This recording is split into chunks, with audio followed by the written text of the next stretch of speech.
आज तो छुट्टी है, आज मस्त आराम से सोऊंगा। चित्रगुप्त जी, जी जी जी जी प्रभु, जी प्रभु। ये क्या करने जा रहे हैं आप? प्रभु आज कुछ काम है ही नहीं, तो हमने सोचा थोड़ा सा सो लें, थोड़ा आराम कर लें।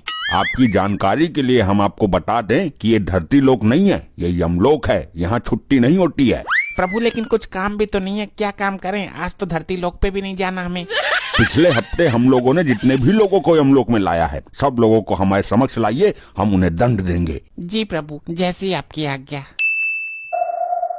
चलिए चित्रगुप्त जी, अपना लैपटॉप चालू कीजिए और बताइए हमें सबके बारे में। प्रभु सबसे आगे जो लाइन में खड़ा है उसका नाम है राजू रंगीला। ये कर देता था लोगों के आगे गीला पीछे पीला। अच्छा, तो बदमाशी करते थे ये? जी प्रभु। इनकी लंबाई देख के तो लग रहा है कि छोटे मोटे बदमाश होंगे। क्यों, क्या करते थे? छोटे बच्चों का खिलौना लेके भाग जाते थे? नहीं प्रभु, इसकी लंबाई भले ही हो छोटी, लेकिन बुद्धि है इसकी पूरी खोटी। अच्छा, ऐसा क्या करता था ये? यमराज जी हम खुद ही बता दें अपना। जब हम आपसे पूछेंगे तब बताइएगा, बीच में बड़बड़ करने की जरूरत नहीं है। प्रभु ये अपने गांव के लोगों को लोन दिया करता था, गाड़ी खरीदने के लिए और घर खरीदने के लिए, और जब वो लोग इसका लोन नहीं चुका पाते थे तो ये उनकी गाड़ी और उनका घर जब्त कर लिया करता था। अब आप ही बताइए यमराज जी, कोई मेरा पैसा नहीं लौटा रहा तो हम उसकी घर और गाड़ी ही हड़पेंगे ना, उसकी पूजा थोड़ी करेंगे। चित्रगुप्त जी। जी प्रभु। आगे बताइए। जी प्रभु, अब यहाँ से इसकी बदमाशी शुरू होती है प्रभु। वो कैसे? जिन लोगों ने इससे गाड़ी और घर लेने के लिए लोन पे पैसे लिए, वो लोग लोन ना चुका पाए, वहीं पे ये बदमाशी करता था। अच्छा, कैसी बदमाशी? प्रभु जैसे ही लोन चुकाने की डेट आया करती थी, ये उसके 2 दिन पहले गायब हो जाता था। अच्छा, और लोन चुकाने की डेट से 4 दिन बाद वापस आया करता था। अच्छा, तो ये है शरीर छोटी लेकिन बुद्धि खोटी। आगे तो सुनिए प्रभु। बताइए। फिर जब गांव वाले इसके लोन का पैसा वापस करने आते थे तो ये बोलता था कि अब देने की तारीख निकल गई है, अब 20% इंटरेस्ट लगेगा। लेकिन लोन देने के टाइम पे ये बोलता था कि सिर्फ 5% इंटरेस्ट लगेगा। बदमाश तो बहुत ही खतरनाक था ये। और प्रभु इतना ब्याज गांव वाले दे नहीं पाते थे तो ये जाता था उनके घर और गाड़ी पे कब्जा कर लेता था। बहुत ही बुरा काम करता था ये इंसान। चित्रगुप्त जी। जी प्रभु। इसको तुरंत नर्क में भेजा जाए और गरम तेल की कढ़ाई में इसको तला जाए। और एक बात याद रहे। जी प्रभु। कढ़ाई का तेल 20% अधिक गर्म होना चाहिए ताकि इसका ब्याज का पूरा प्याज निकल जाए। जी प्रभु, जैसी आपकी आज्ञा। प्रभु हमको भी कुछ बोल लेने दीजिए। हमें फालतू बातें सुनने की आदत नहीं है, ले जाइए इसे हमारे सामने से। अगला कौन है चित्रगुप्त जी, उसके बारे में हमें बताइए। प्रभु ये जो दूसरे नंबर पे व्यक्ति खड़ा है, वैसे तो इसका नाम प्रियांशु है, लेकिन रात में ये प्रिया बन जाता है। मतलब हम समझे नहीं, क्या ये इच्छाधारी इंसान था? नहीं प्रभु, ऐसा कुछ नहीं है। ये लोगों को कंफ्यूज करता था, दिन भर अपना काम करता था और रात में लड़की की आवाज निकालकर लोगों से पैसा लूटता था। अच्छा, तो ऐसी बात है। जी प्रभु। चलिए तो प्रिया जी, हमें भी बेवकूफ बना के दिखाइए। अयो यमराज जी, आपको कोई कैसे बेवकूफ बना सकता है जी? नहीं नहीं नहीं नहीं। लेकिन हमें जानना है कि आप किस आवाज में लोगों को बेवकूफ बनाते थे। उसके लिए कोई एक मेरे से बात करने के लिए लगेगा जी। वो जो आपके पीछे व्यक्ति खड़ा है ना, उससे बात कीजिए। अयो ये तो बुजुर्ग होता जी। कोई भी होने दीजिए, आप अपनी आवाज सुनाइए बस। ठीक है, मैं कोशिश करता।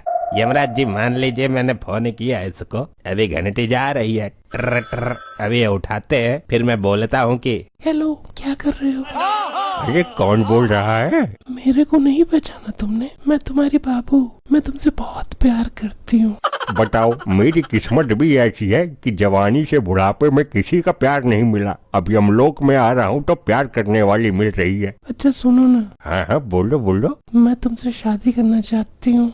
अरे यार, तुम्हारी आवाज तो बहुत अच्छी है। मेरे से शादी करोगे ना तुम? अरे बिल्कुल करेंगे, यमलोक में करेंगे। तो मेरा एक छोटा सा काम कर सकते हो क्या? अरे एक नहीं, तुम 100 बताओ, 100 काम करवा देंगे तुम्हारे। मेरे को बस 1000 रुपए भेज दो ना, मेरे को बहुत जरूरत है। अरे एक नहीं, तुम 4000 लो। लो पकड़ो, नंबर बताओ अपना। ओ दादाजी, थोड़ा कंट्रोल में, ये धरती लोक नहीं है, यमलोक है। प्रभु लेकिन मेरा इस पर दिल आ गया है, मेरी इससे शादी करवाइए अब। अरे मैं लड़का हूँ भाई, ये कैसी बातें कर रहा है तू? और हमने सिर्फ इसकी आवाज सुनने के लिए ऐसा करने को बोला था। प्रभु प्लीज मेरी भावनाओं को समझिए, मेरी एक बार भी शादी नहीं हुई प्रभु। अरे ऐसे कैसे हो सकता जी, मैं लड़का होता जी। कोई बात नहीं। अरे क्या कोई बात नहीं, यमराज जी जल्दी से मेरा बताइए किधर जाने का है मेरे को। चित्रगुप्त जी, जी प्रभु। इसके कुछ अच्छे कार्य भी हैं या नहीं? जी प्रभु, ये 30% बुरा आदमी था लेकिन 70% अच्छा आदमी भी था। मतलब कैसे? प्रभु जैसे कि ये किसी से 1000 रुपए लूटता था तो 500 रुपए का गरीबों को खाना खिला देता था और जरूरतमंद की हमेशा मदद किया करता था ये। अच्छा, ये तो बड़ी अच्छी चीज करता था ये, लेकिन लोगों के पैसे भी लूटता था ये। तो एक काम करिए चित्रगुप्त जी, जी प्रभु। पहले इसको नर्क में भेजिए, कढ़ाई में तेल गरम करिए, लेकिन इसको कंफ्यूज करने के लिए बोलिए कि तेल एकदम ठंडा है। अच्छा, जैसे ये कंफ्यूज करता था। बिल्कुल, और फिर इसको उस गर्म तेल में डालिए, फिर जब हम बोलेंगे तब इसको स्वर्ग में भेज दीजिएगा। जैसी आपकी आज्ञा प्रभु। और आप बुढ़ऊ जी, इतनी उम्र हो गई है लेकिन अभी भी आपके अंदर शादी की लालसा जाग रही है। प्रभु अब क्या करें, 90 साल के हो गए थे, हमारी बारात तो कभी उठी नहीं, आपने उठा लिया हमें। हाँ तो इस उम्र में शादी नहीं की जाती है। नहीं प्रभु, होने वाली थी हमारी शादी। क्या? हाँ प्रभु, होने वाली थी इनकी शादी। इस उम्र में इनसे कौन शादी करना चाहेगा? वो भी बस आती ही होंगी। आती ही होंगी नहीं प्रभु, आ चुकी हैं, इनके पीछे ही खड़ी हैं। अरे तुम पीछे ही खड़ी हो, बताया नहीं हमें।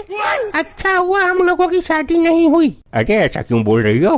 अभी मैंने देखा तुम्हें उस लड़के के अंदर ज्यादा इंटरेस्ट था, तो हमको कुछ समझ नहीं आ रहा है। अरे नहीं नहीं, ऐसी कोई बात नहीं है, वो तो बस हम मजाक कर रहे थे। मजाक कर रहे थे, चुपचाप यहाँ खड़े रहिए। और चित्रगुप्त जी, जी प्रभु। इनके बारे में हमें विस्तार से बताइए। प्रभु जब ये जवान थे तब इनका नाम था चुल यंग। चुल यंग? चाइना में पैदा हुए थे क्या? जी प्रभु। अच्छा ठीक है। और जब ये धीरे धीरे बुढ़े हुए तब इनका नाम पड़ गया बबलू बुड्ढन। हाँ तो इन बबलू बुड्ढन जी के कारनामे बताइए हमें। प्रभु जब ये बबलू बुड्ढन जवान था तब इसने बहुत सारी शादियाँ की। ऐसे ही और मजेदार फनी वीडियोस देखने के लिए पीएम टोन्स को फेसबुक पर फॉलो करना बिल्कुल ही ना भूलिए।